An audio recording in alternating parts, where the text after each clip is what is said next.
تو ذکر بنیادی طور پر تین ہے، عملی ہے، لسانی ہے، خفی ہے۔ تو جو قرآن کریم عمل کثیر کا حکم فرماتا ہے، ابنس ریممبرنس، تو وہ ذکر خفی بنا ممکن نہیں ہوتی کہ آپ ہر وقت اللہ کی یاد میں رہیں۔ تو ذکر خفی آپ کو متوجہ اللہ کرتا ہے۔ تو ذکر خفی سے اب آپ سلاسل میں دیکھتے ہیں مختلف طریقے ذکر بتائے جاتے ہیں، کیونکہ جو طریقہ ہوتا ہے اٹس کائنڈ آف مین۔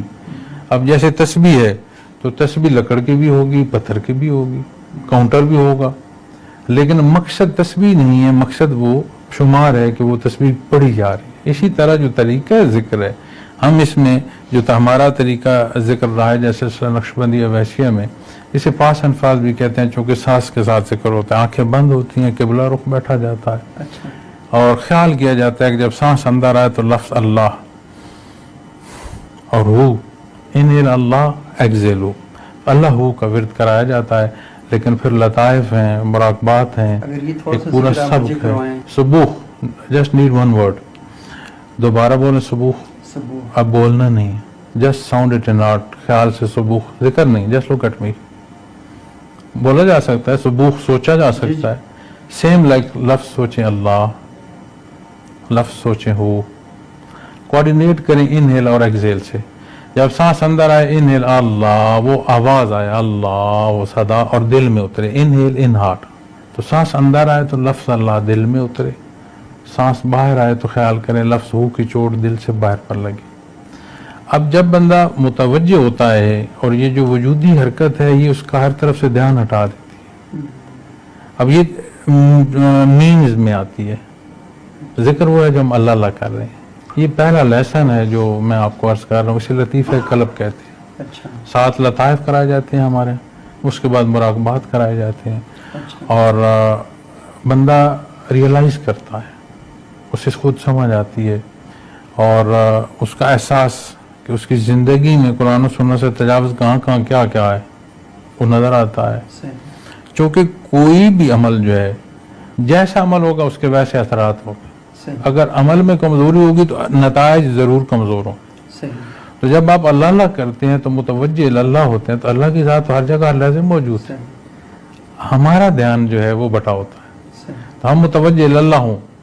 تو آپ کا کیا خیال ہے کہ جب مجھے خوف خدا ہوگا تو میں تو اپنے دل کو جا کر دیکھوں گا، کیونکہ وہ تو دل کا حال جانتا ہے، تو عمل تو بعد کی بات ہے۔ From the core of heart بندہ پھر پیورٹی کی طرف آتا ہے۔ دوسری بات جو طریقہ ذکر محترم نے فرمایا، سلاسل تصوف جو ہیں وہ لگ بھگ 17 کے قریب، 4 بڑے سلاسل تصوف ہیں، جن میں سے نقشبندیہ ویسیہ ایک ہے۔ ہمارے ہاں جو طریقہ رائج ہے ذکر کا، اسے ذکر خفی کہتے ہیں، پاس انفاس بھی کہتے ہیں۔ اب جو سیکھنا چاہے اس کو سکھانے کا ایک ضابطہ ہے، لیکن بالعموم جاننے کے لیے میں مختصراً عرض کر دیتا ہوں کہ آپ قبلہ رخ بیٹھیں، اپنی آنکھیں بند رکھیں، منہ بند رکھیں، دھیان اپنا قلب پر رکھیں، محسوس کریں کہ اپنے اللہ کے روبرو، چونکہ اس کی ذات تو ہر جگہ موجود۔ تو اللہ کی رضا کے لیے کلام نے سانس لیں تو خیال کریں لفظ اللہ، سانس کے ساتھ اندر آتا ہے اور دل میں اترتا جاتا ہے۔ سانس خارج کرتے ہیں تو خیال فرمائیں لفظ ہو باہر سے دل پر چوٹ کرتا ہے۔ یہ اس کا طریقہ ہے، یہ اللہ ہو، کلام سے نہیں، خیال سے۔ اب یہ یاد رکھیں، یہ ذریعہ ہے، یہ مقصد نہیں ہے، طریقہ ہے ذکر کا۔ اگر کوئی یہ کہہ دے یہی ذکر ہے، پھر اس پر جو ہے فقہ کا اطلاق ہوگا۔ اس کے نتائج میں آپ غور فرمائیے گا۔ میں جب ابراڈ سفر کرتا ہوں، میں نے کئی سیشن ایسے بھی لیے ہیں غیر مسلمز کے، ان کی ڈیمانڈ پر۔ وہ جب سنتے ہیں کہ ایک اسپرچول لیڈر آیا ہوا ہے تو وہ کہتے ہیں کہ اسپرچولزم سے ہمیں سکون ملے گا، تو ان کی ڈیمانڈ پر میں نے یہ کئی سیشن لیے ہیں۔ آپ یقین مانیں، میڈیٹیشن، علاج غیر مسلم یہ طریقے سے اللہ کا نام لیتا ہے، تو ہم تو یہاں کہہ دیتے ہیں نا کہ شاید کسی کے سامنے اس کا منہ رکھنے کے لیے بھی کہہ دیں، وہاں اسٹریٹ اوے جواب ہوتا ہے یس سر رو۔ یقین مانے آج تک یورپ میں بھی مجھے یہ تجربہ ہوا ہے، انگلینڈ میں بھی مجھے تجربہ ہوا ہے، اور فار ویسٹ کینیڈا امریکہ میں بھی کسی بندے نے مجھے یہ نہیں کہا کہ ہاں نہیں اس سے مجھے سکھ نہیں آیا. ہم تو مسلمان ہیں. عبادت کے لیے اپنی اللہ کو یاد جو ہے کرنا، اس سے اس کی رضا اور پھر اس کی رضا کے ساتھ قرب کے راستے آسان ہوں. تو سلاسل تصوف میں محترم خواتین و حضرات طریقہ ذکر بتائے جاتے ہیں.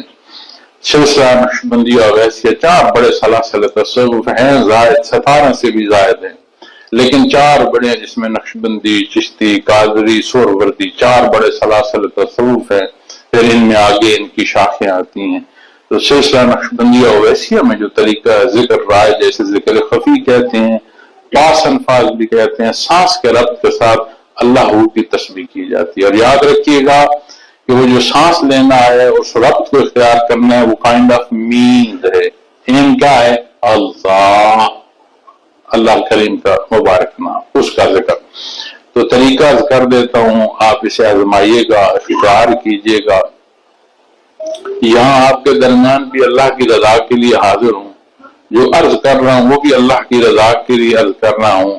اور اختیار کر کے آپ اپنا جائزہ لیجیے گا کہ وہ جو قرآن و سنت کے مطابق تبدیلی ہے یا منتقلی ہے وہ کس طرح نصیب ہوتی ہے. اور اگر سمجھ آئے کہ اللہ کی یاد اس طریقے سے کرنے سے نہا خانے سے بندہ اپنے آپ سے سچ بولنا شروع کر دیتا ہے، تو پھر جواز تو کوئی نہیں سمجھتے کہ اور کوئی کسی کو چاہیے. تو طریقہ ذکر کرتا ہوں، متوجہ اللہ بیٹھا کریں، قبلہ رخ بیٹھے اور اپنے قلب پر توجہ رکھیں، دل پر دھیان رکھیں اور خیال فرمائیں کہ جب سانس آئے اللہ، یہ پکار خیال سے، خفی میں نے کہا، لسانی ذکر نہیں کہا، خیال سے لفظ اللہ کی پکار اندر آئے، دل کی گہرائیوں میں اترتی جائے. فیل دا ڈیپتھ، دل کی گہرائیوں میں اتر جائے. اور جب سانس خارج فرمائیں تو خیال کریں ہو جو ہے وہ ایگزیل کے ساتھ واپس دل پر آ کر چوٹ کرے. اللہ، یہ آپ نے ذکر کرنا ہے. آپ سمجھ لیں کہ سانسیں ایک تسبیح کی منکیں ہیں، جیسے تسبیح پڑھی جاتی ہے، یہاں تسبیح جگہ میں نے سانسوں کو لینا ہے اور کلام کی جگہ میں نے خیال لینا ہے. تو قبلہ رخ بیٹھ کر آپ کچھ لمحات، کچھ منٹ، 2، 4، 5 منٹ اپنے روز کا معمول بنا لیں، اپنا جائزہ ابھی اسی جگہ لے لیں. اور میں ہمیشہ عرض کرتا ہوں کہ ہم ہمیشہ بات کرتے ہیں نیگیٹیوٹی کی، نہیں، لیٹس بی پازیٹیو.